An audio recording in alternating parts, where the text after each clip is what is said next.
I wanted to try to make something a bit different here. Usually, some YouTubers that I know do this, but I wanted to put my own crack on this. So we are about to do a roster evaluation. I won't be going over the entire roster. I'll do it in separate bits. So I'll do Raw, I'll do SmackDown, hell, probably 205 Live if you guys are feeling a bit bored. Other than that, let's open it off with, of course, the A show, or technically, in my opinion, the B list show, even though they have the most star power and the most potential. First, we're going to start off in alphabetical order. So we're going to start technically with AJ Styles. Now, AJ, over like a majority of some of the anti-smart and technically smart community over in the YWC been complaining about since he's been signed over to WWE, and most of his highly advertised match being underwhelming to like his matches with Roman Reigns, Shane McMahon been probably pretty good, and he's main eventing he's in a title match against Drew McIntyre after beating Keith Lee and Riddle because it's one heel against two baby faces to face off against a baby face in a non-marquee situation. So Styles, he's like a particular hand that could be good to legitimize the mid-card title.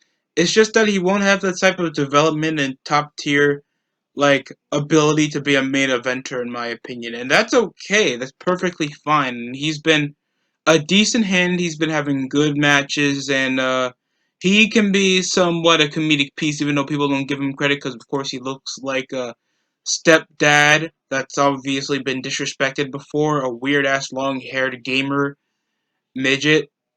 Other than that, I would find him safe.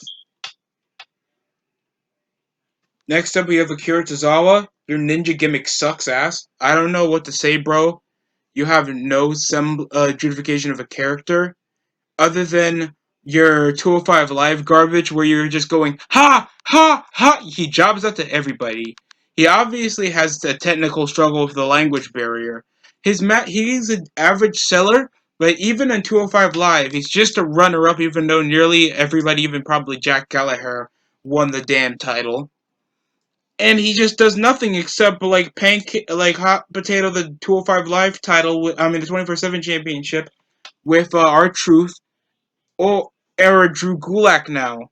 Like it used to be several individuals until everybody got fired into like now Tozawa, like three people are targeting the hardcore title.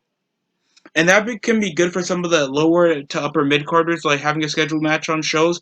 But we're having matches like Eric, like Riddick Moss, Akira Tozawa, Drew Gulak, and our Truth are in like 5 ways for a title that doesn't mean crap anymore. And it's not even that fun to watch some of the segments unless it's involving our Truth. Next up, we have Alexa Bliss. Congratulations, by the way.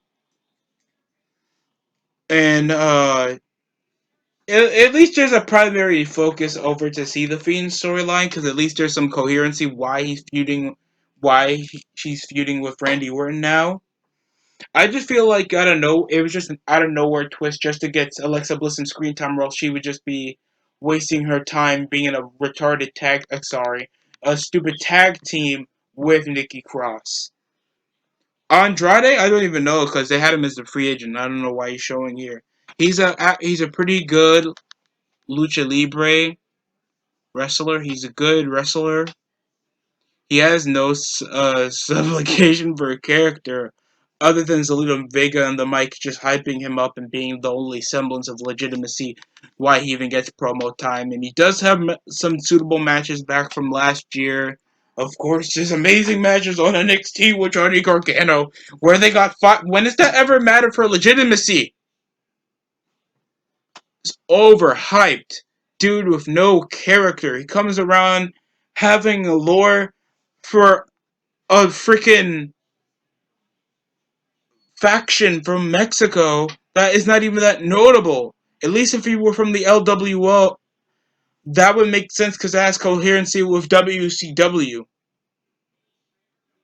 I'd only heard from freaking Los Ingobernables. I'm sorry, I'm not Hispanic. Los Ingobernables from like New Japan or some crap like that, and whatever news sprawls from there whenever like 17 of the New Japan matches take up the top 10 matches of the year's list from stupid What Culture.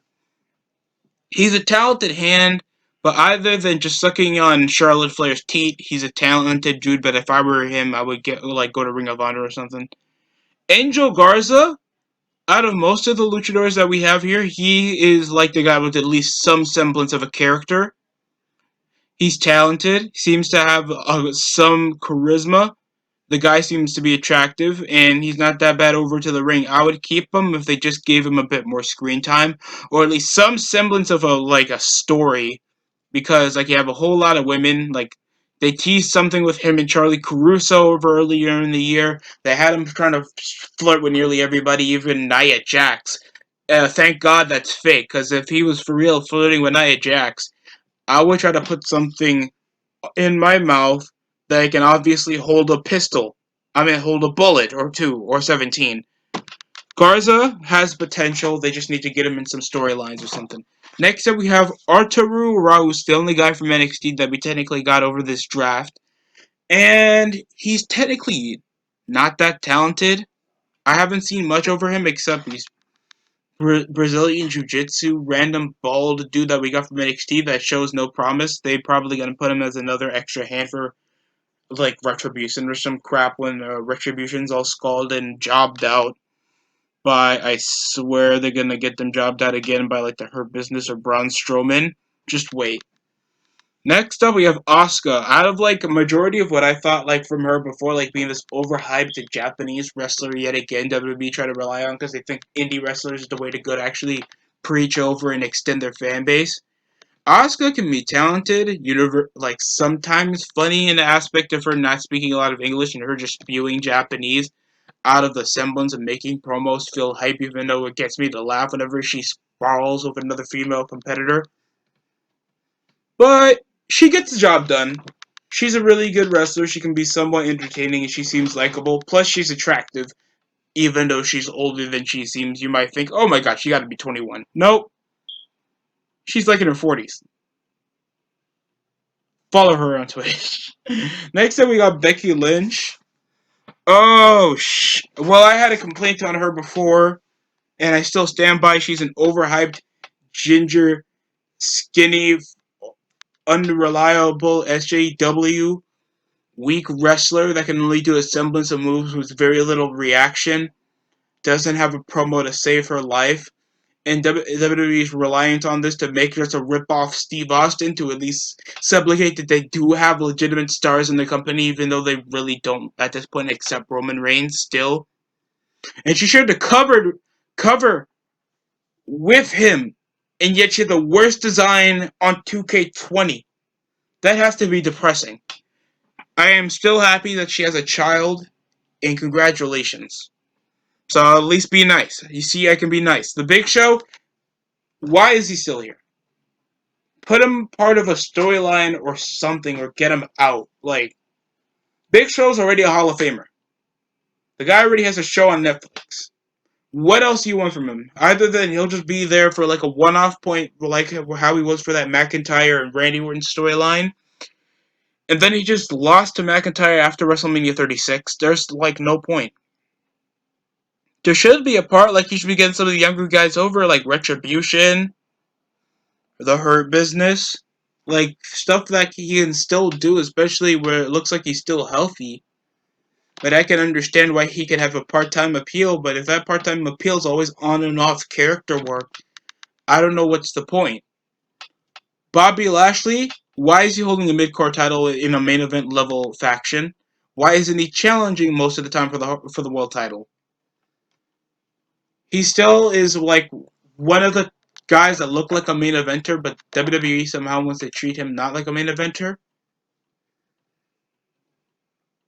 Amazing size. The guy obviously has MVP to back him up, so he's safe on that regard that he doesn't have to talk that much because we know he's like not reliant that much in the talking area, and that's good. That's great why they have the Hurt Business. But he shouldn't be holding over to the mid-card title when it's obvious that he's in a higher plane. It's still targeting the world title. Anyone else at this point, we know it's going to be just a surprise roll-up. He'll probably lose it to like Jeff Hardy later or Matt Riddle. Other than that, I would keep Lashley in the roster just to have some semblance of heavyweights. Next up, we got Booker T. You'll see him mostly on kickoff. I want him more on commentary. Now, you guys might be he's like the most entertaining guy on commentary. He still looks good for his age. A prolific talker with sometimes something good to say, even though most of the stuff that you remember when he was on commentary early, he said stupid stuff, but at least you remember it. No food, no water, no bread, just meat. He said for Michael Cole to die on commentary. I remember that because I was actually watching that episode of SmackDown, like I think it was 2011. And Shucky Ducky Quack Quack, as stupid as it is, it's quotable. Booker T has an authentic voice that actually makes him memorable to hear. And he's charismatic, and people know who the hell Booker T is. No one knows who Tom Phillips is. I don't know why Booker T's still on. Samoa Joe's still on commentary, and he's just not that entwined. He can be like a generic one-off commentary for like some nights, but he's just not there for like a weekly setting, and it's just out of nowhere. Like I don't know if he still wants to wrestle or he's just nursing his injury, but he's filling up for a commentary job. Braun Strowman, I would fire the hell out of him. Just in the semblance of his overhype, all because people liked him when he was beating the crap out of Roman Reigns, and now people love Roman Reigns because he's heel now. We finally gave the fans what he wants. Braun Strowman is an inconsistent SJW, soft, weak, neck-bearded giant with no semblance of a charisma, and it's sad when your most memorable moments in your career was with a child being a tag team champion. Then they have the off-putness to make you a babyface in a monster gimmick when you're beating the top guy in the company. You have no quotable lines. You're not badass at any semblance of the means other than you just lifting vehicles. And you're just not that fun to watch unless another guy's taking bumps for you. Braun is just not cool. You could just say it over the factor that, oh, he's a big guy, you should probably like him. Even though Gene Snitsky is more memorable, and he freaking was part of the most uncomfortable storylines in the 2000s. Brock Lesnar, I don't know if he's still gonna stay over in the company. I think already was caught over with a release, but he's still like one of the top. He is like one of the only guys, sadly, that still have selling power for the WWE, and that's sad to say over the current product, because he's literally one of the only guys that like people in the mainstream know when it comes to hearing about WWE. And it comes over to the standpoint that he's a literal badass. Even without Paul Heyman, all he has to do is just kick someone's ass, and you know it's Brock Lesnar. He doesn't give a damn who it is.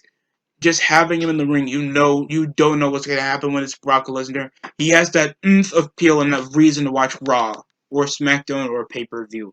So if I were him, I wish it would be in a weekly setting, but we know how he rolls, so he's probably going to make an appearance on the next pay-per-view or on like another, like probably the Rumble or something, wherever venue that's going to be on.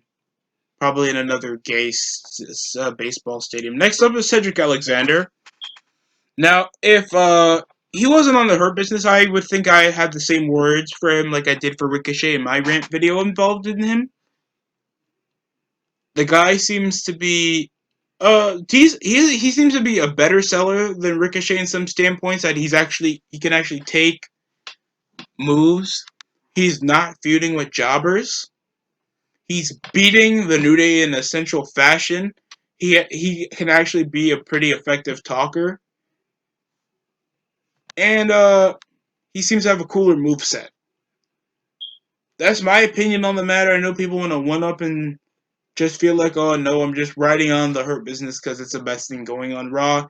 No, I actually find talent in Cedric Alexander than Ricochet. Even though Ricochet has his own potential, Cedric, I feel, has more staying power.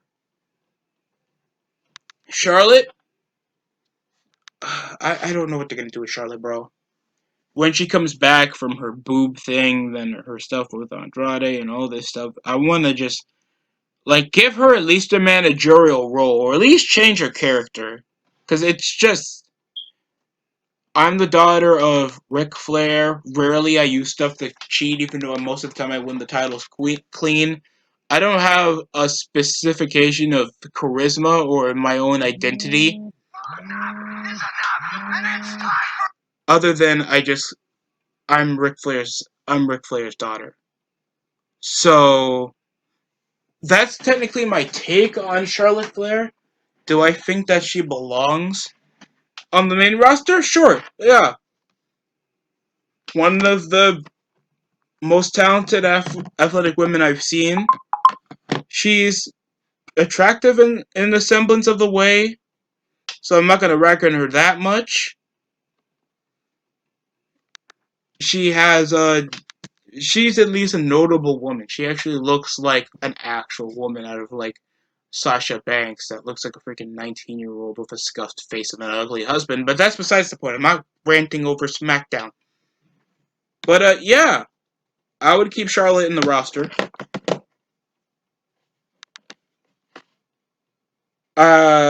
Let's see who else we got, because I swear I have a dude next, and let's go. No, it's Charlie Caruso. Charlie Caruso's the worst interviewer on Raw. She's though probably the worst. I don't know why they couldn't hire back Tony Chimmel. I don't know why they couldn't try to pay back like Joey Styles. Have at least a competent. They just have hot chicks as interviewers, and sometimes that can be nice. But find somebody with experience.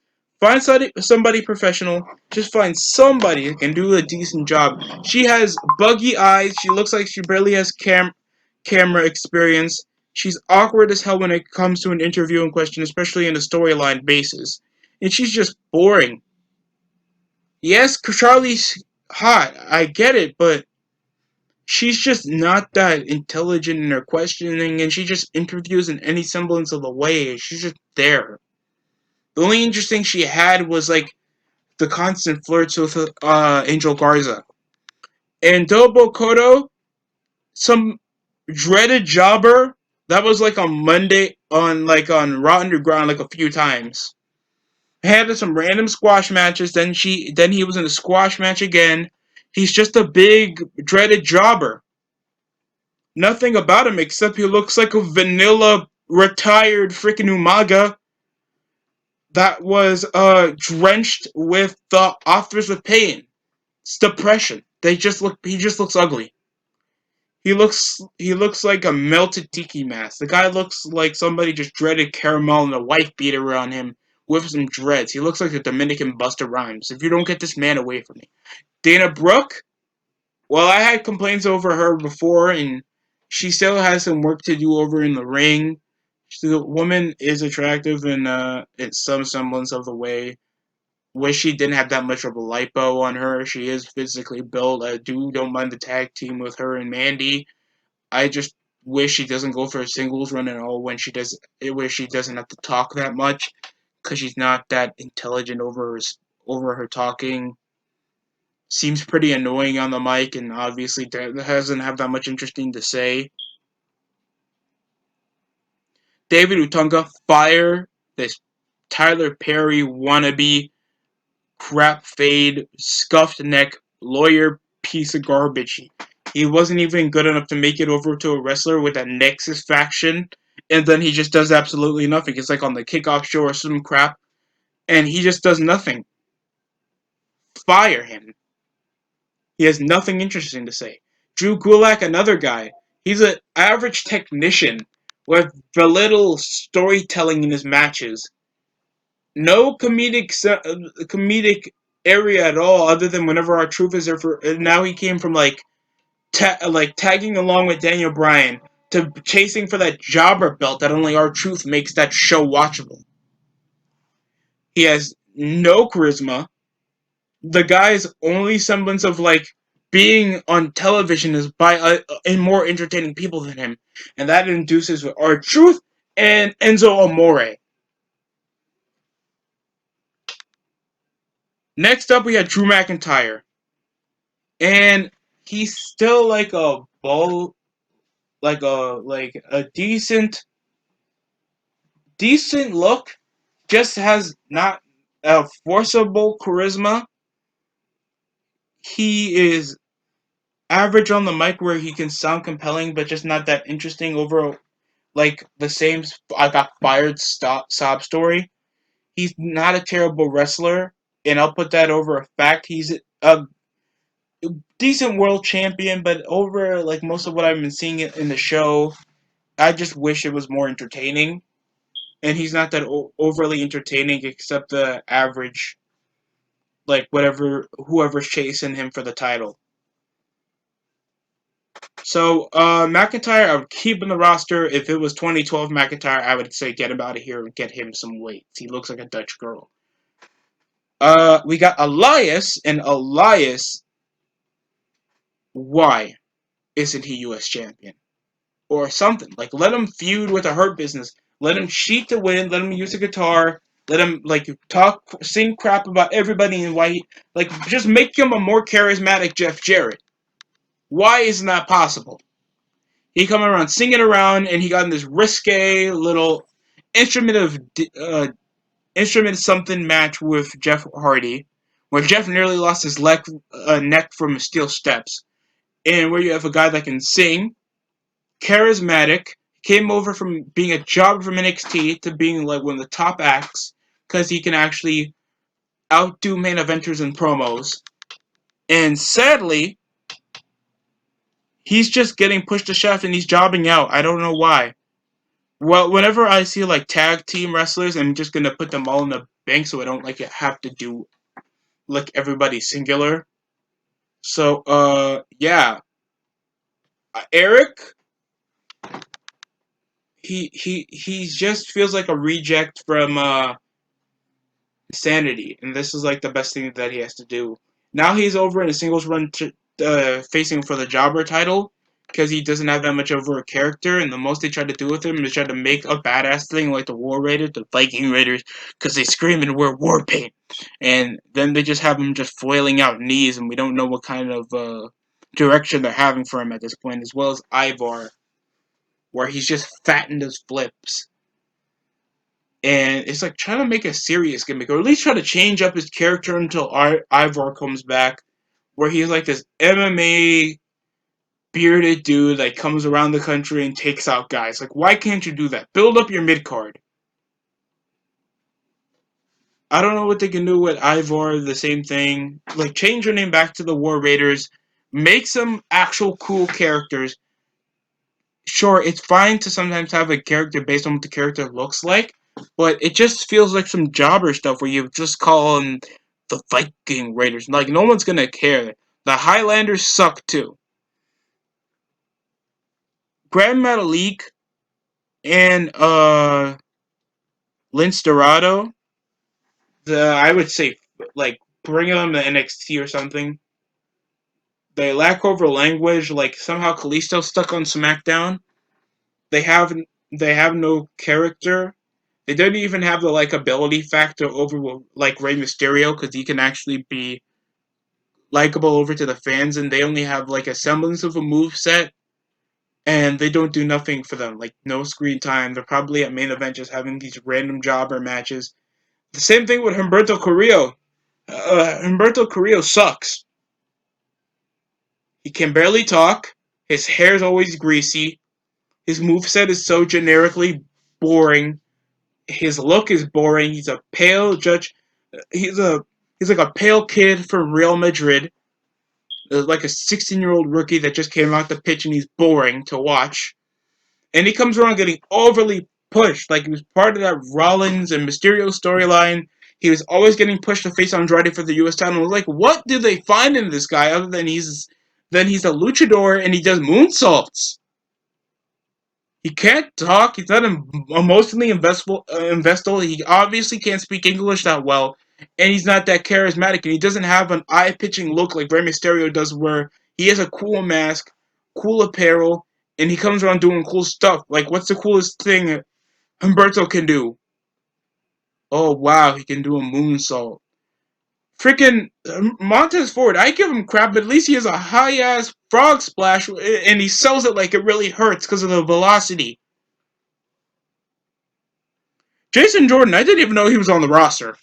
To be honest, tell me if anybody knew that Jason Jordan was on the roster. This scuffed, light-skinned Shelton Benjamin, fake Kurt Angle Negro needs to leave.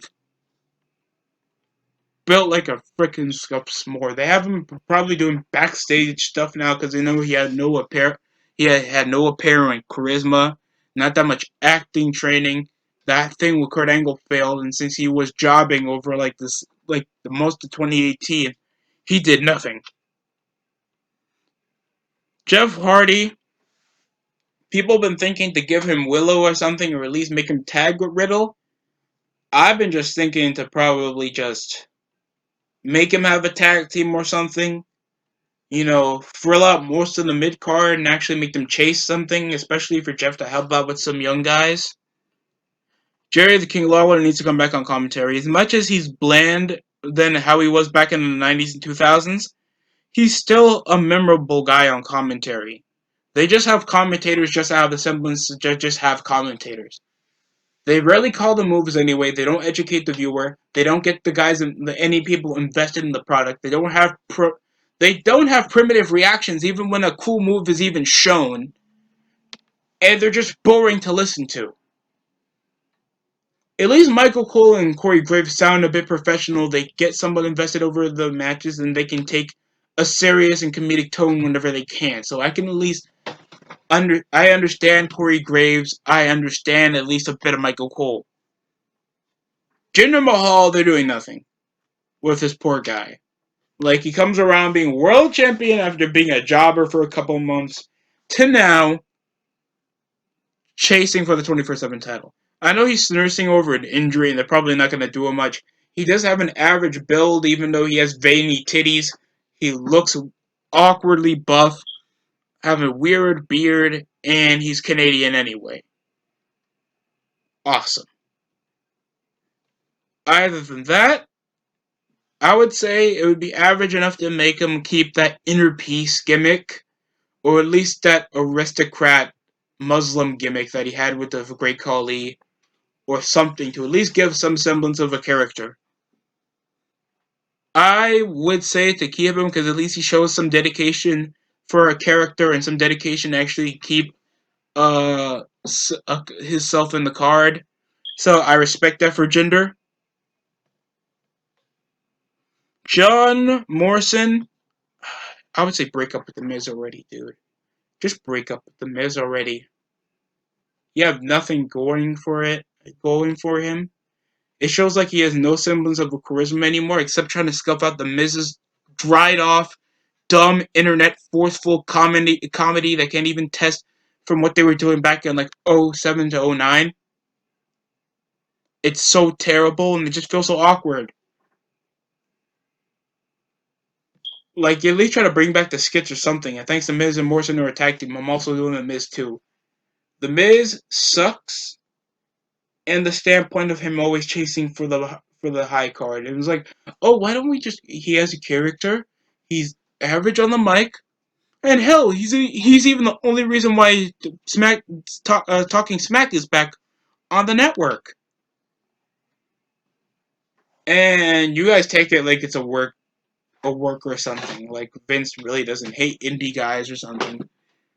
Miz wouldn't say that to Daniel Bryan in his face. And Miz is an applicable guy you can keep in the mid card. And he's been an improving talker, I'll give you that. I just don't feel like he's that, respectable to keep over to the top of the card. But if it was anybody to take the money and bring briefcase from Otis, I guess it had to be the Miz. Even though I feel like the money in the big briefcase already outlived his usefulness. The only positive thing I can say about the Miz is nice nip slip from Maurice. We have JoJo. JoJo, oh my god. All she is thick. She is a high-pitched, annoying-ass voice. Only reason why you even bring up to the conversation is because of your dumb nudes, and of course that you're married to one of the top characters in WWE right now. So that's practically it. Other than that, you suck at interviewing, and you suck at ring announcing.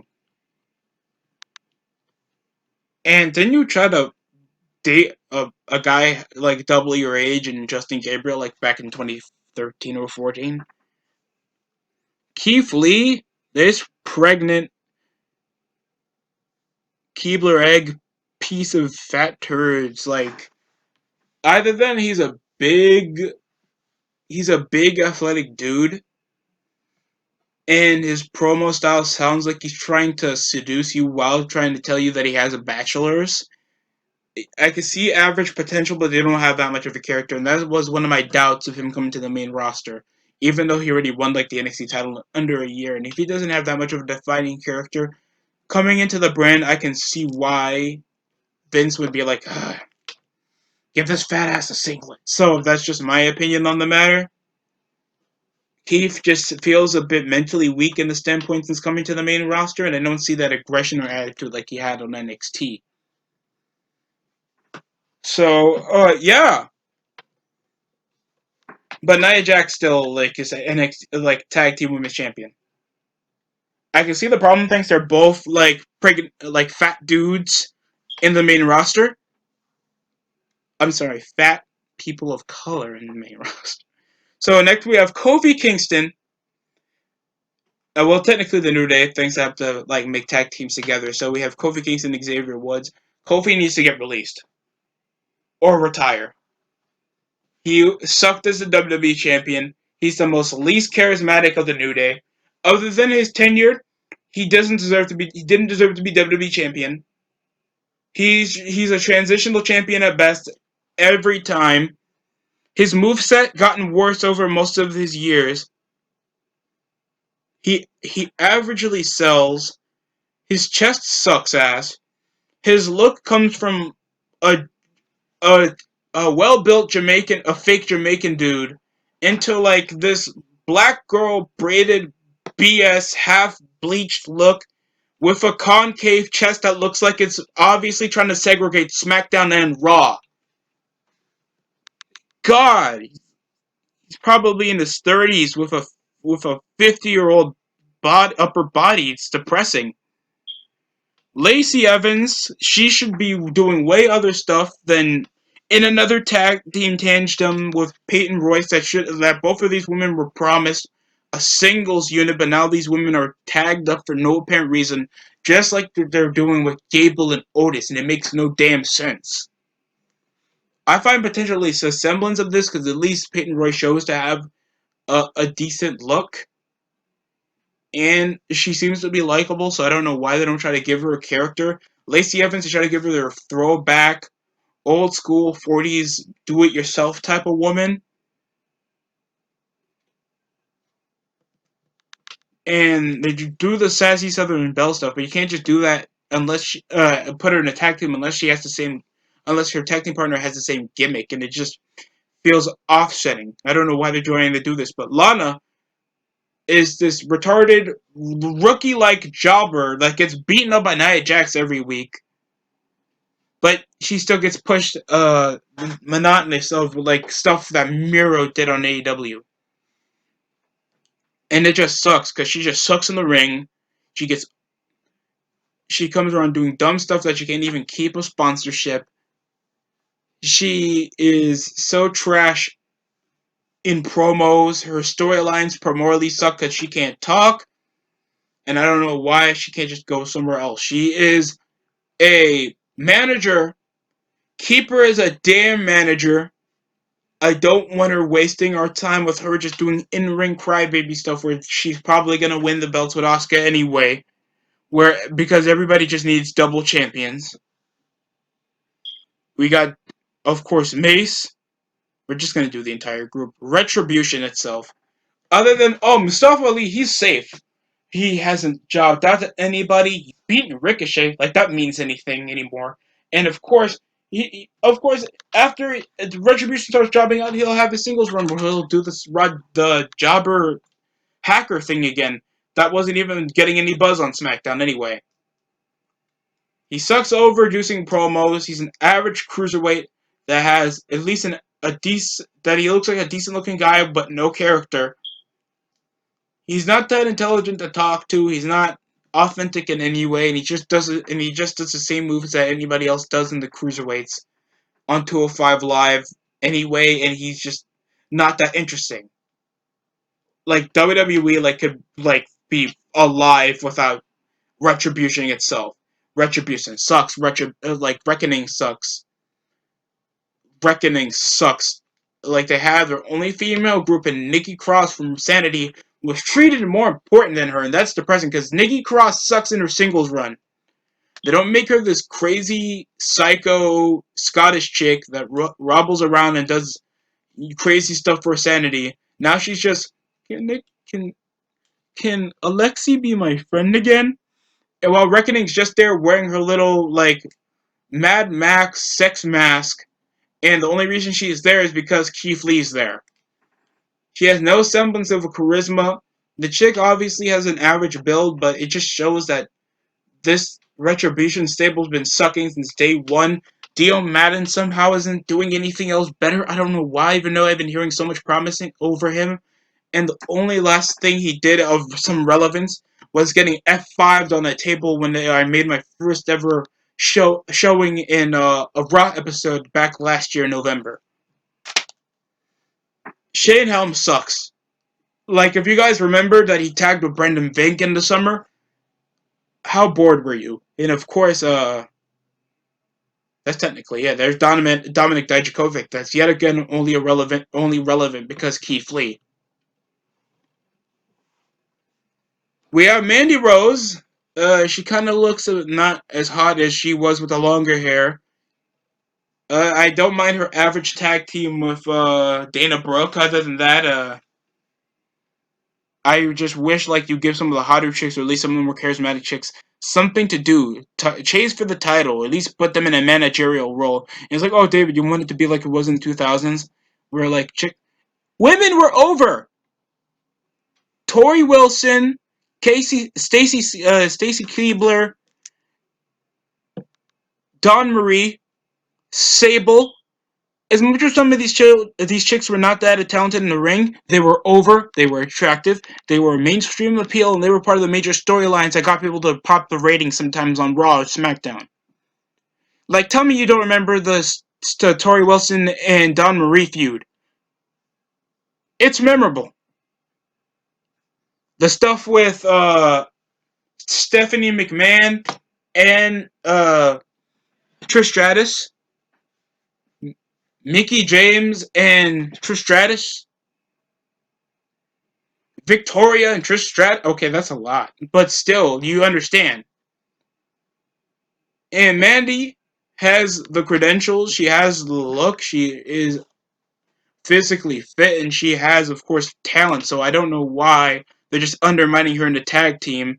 Naomi's one of the overhyped thick chicks again, like Bayley, that has the athleticism, but got the right dude at the right time in the right place. So Jey Uso's only positive that comes out of Naomi, and somehow sucking him off doesn't, transfer any of that acting ability, decent wrestling, and actually a legitimate finishing move.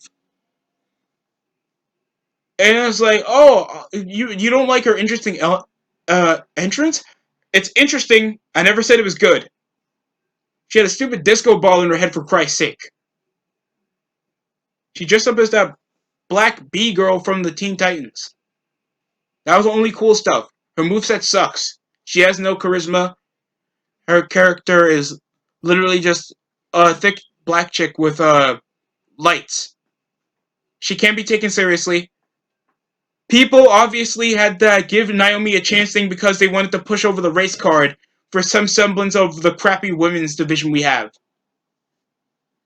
Nia Jax, look at my top 10 list. That Nia Jax sucks. That's literally one of the most popular stuff I have on my channel.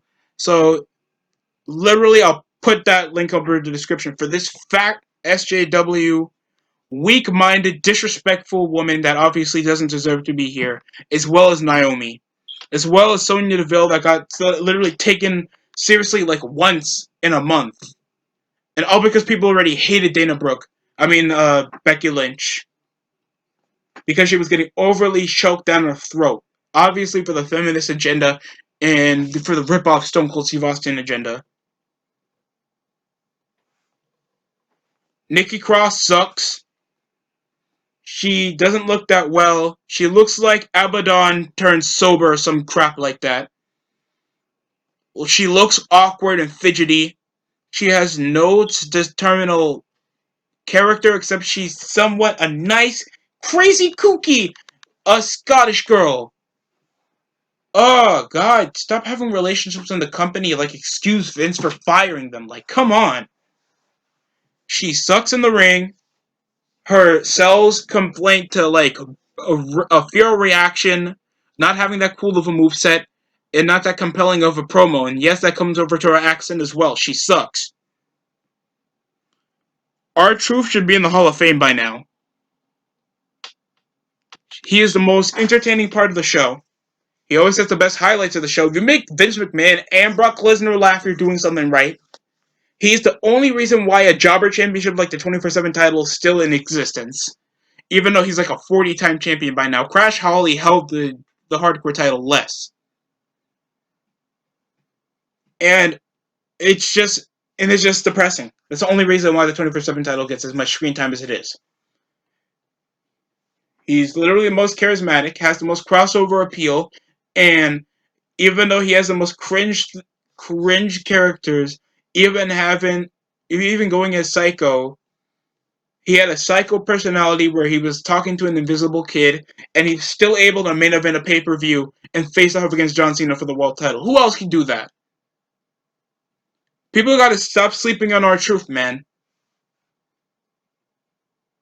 And he's still like in his 50s, and he still looks good for his age. Randy Orton is bland as hell, but sometimes he can show himself to be an authentic, still like notable main event guy. Thanks, still people know who Randy Orton is. I hope the storyline at least gets competent enough later in the year. And it's just, Randy Orton gotta stop wearing that dumbass hoodie. I felt like his recent title reign was too short. And it's just so underwhelming over like what Randy Orton has. Next up, we have Ricochet. Ricochet is bland. It seems like he's getting improving in his promos. Other than that, he needs to like have at least some semblance of a selling ability in the ring. He has no semblance of chemistry with barely anybody in the ring. His ability is just flip, enziguri, 619 from the outside, tope from the outside with no selling. And it's like, oh my god, Retribution, Mustafa Ali against Ricochet. What move that actually made these guys different? What story were they telling other than Ricochet just feuding with Retribution? He came around with feuding with Styles for the U.S. title, Brock Lesnar, and now he's jobbing out to Retribution. Well, no, not really. He beat him last week, but you get the point. The guy's underwhelmingly enough, and he goes to...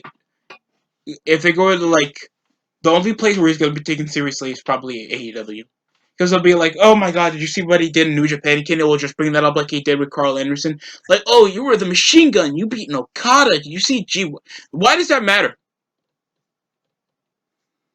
You won the King of the Iron Fist Tournament 27. Like, come on, man. That's some weeb crap. No one cared about your match with Will Ospreay. Like, it was just Power Ranger no-sells with 619s and enziguris all over the place. No interesting charisma. I don't see the appeal of freaking Ricochet, in my opinion. Next up, we got Riddick Moss. Just another bland buff midget. The only thing that happened was he won the 24/7 title, like a few times. Then he was part of Raw on the ground, like jobbing out to Dolph Ziggler. The guy he just looks like a scuffed Chad Gable with no potential. Next up, we have Matt Riddle. That has some semblance of potential, but his low cut, rip off RVD personality, calling everybody bro, where he looks like he has the humor of any high dude from like Disney XD. It's just pretty depressing. Nearly done. Ugh. Samoa Joe? I feel like he could just be a menacing monster guy that can chase the title. And that's fine. I just wish he wasn't on commentary. I think he's overstayed his welcome. And Shane, I wish I had him doing something like manage some big guys, like make him commissioner of Raw or something, like giving him authoritative figure. Like Raw Underground went haywire until SJW tried to ruin it because there was hot chicks and adult themes into a freaking Raw Underground, literally called the Underground. It's supposed to be counterproductive from an organized system like the regular Monday Night Raw, and they ruined it. And Shane's one of the coolest guys out of watching most of the McMahon family. So they gotta give him some semblance of an authoritative role. Sheamus, uh, I mean, he still looks good for his age. I mean, come on, guys. Like, they're just gonna bring this obvious heel turn with him and Drew McIntyre. They're gonna have probably some random match on Raw. I mean, the only cool thing he ever had in his arsenal currently is just a knee strike to the face. He still does cool matches. I just feel like they don't have anything interesting else to give him. He makes him wear overalls with a freaking wife beater and a top hat. Just and you see why Irish people were treated worse than black people back in the day. I'm joking, that's messed up, but still, you get the point. Next up, we have Shelton Benjamin. Why do they keep having him job? He's just the reason why her business jobs. He's like the Hurt Business's Kenny King. Even though he's supposed to be one of the most, decorated veterans out of the Hurt business next to MVP and Bobby Lashley. He literally won most belts. And he jobs like Kofi Kingston and Xavier Woods most of the time. I just wish he's been taken a bit more legitimately than Cedric and Bobby Lashley. Stephanie sucks. The Fiend has potential. I just wish they put him in a more coherent storyline. Sometimes he doesn't need the title that'd be more interesting. That's just my opinion on the matter. I don't mind the story that they're having right now with him and Orton, but it has to be a bit more compelling in the factor that we get more promos out the Fiend or something that I know would be fake. Some garbage. I just feel like he already lost most of his intimidation factor. And they're just with choking him out. I mean, it was a decent ending, but it's like the same stuff we've been getting for the last couple of months. For the last year, it's just choke this, lights out. Less intimidating, you lose to a 60-year-old Goldberg. And Goldberg lost short to like freaking Braun-ass Braun Strowman, so yeah. Titus O'Neil, he needs a managerial job. Tucker sucks. Tucker sucks terribly. He sucks. Vic Joseph sucks as well. Tucker sucks because he just looks like that. He was part of America's Most Wanted, that tag team with James Storm. He looks like the weaker part of that. He just looks like a diabetic Mike Knox with no charisma. Otis is the only reason why he was relevant in the first place. He's a gelled up fat jobber that probably is a main event. Now Vince ironically calls it main event because that's the only imagination that these wrestlers think they're going to get in the next year. That's mean to say, but I'm right. Vic Joseph is a bland Michael Cole 2.5 installation that Vince needs because they need to always pretend that they are a sport. And Xavier Woods has a small dick. We saw it in the porn video. He has at least some semblance of charisma. I just wish they'd cut off the New Day in general, but I know they needed to keep the tag division somewhat relevant. That's the whole freaking list of Raw. Oh god, I thank God SmackDown's gonna be shorter. But that's my video. If you guys enjoyed it, please like, comment, subscribe. Thank you for subscribing. We're hitting up near 30, but taking your time and watching my video. Hopefully you guys enjoyed it. That's it coming from me.